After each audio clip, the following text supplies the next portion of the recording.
older than dirt, but not as old as Neil Young, whatever that means. So today I'm going to talk a little bit about Neil Young and how he cured me of being a completist in my record collecting. So I was a big fan of Neil Young right off the bat, right since Buffalo Springfield's first album. And I have them on CD that I kept. Buffalo Springfield again.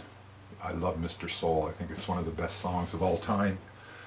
And then through his solo career and Crosby, Stills, Nash and Young. This is Four-Way Street. This is a double live album. And I must have been really pissed off at Neil Young at the end of the 80s. Because I only kept on vinyl. I got it right up to the end of the 70s on CD. But I only kept Time Fades Away, because it wasn't even available on CD.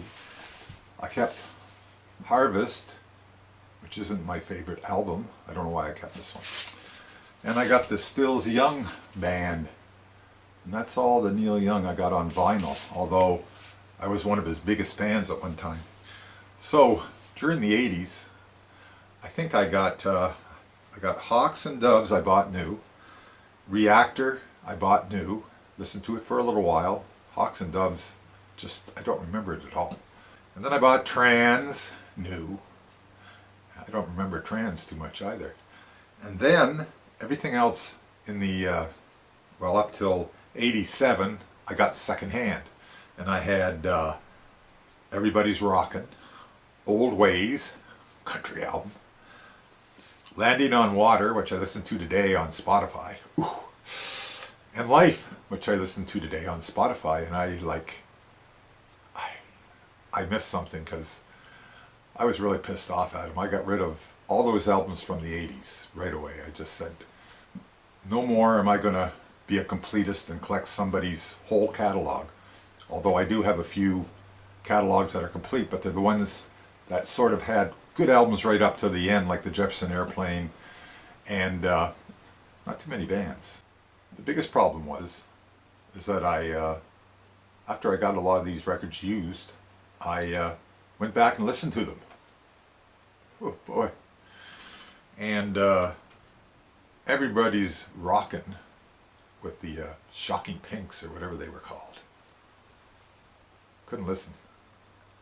And then Old Ways is just a country album. And Landing on Water and Life I listened to today again. And keyboards were starting to slip in there, and electronic keyboards and shit. And there's no way. I was like, both albums, Life and Landing on Water. And so by the time This Note's For You came around, this was a good album. I kept this one on CD. And I thought I had Freedom, but I must have been really pissed off because I got rid of that one too. And he was sort of back in form with Ragged Glory, which isn't bad.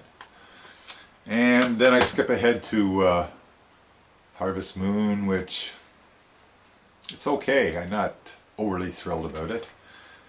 And then Unplugged is where I stop, 1993. So anything after that, and I've heard a few things.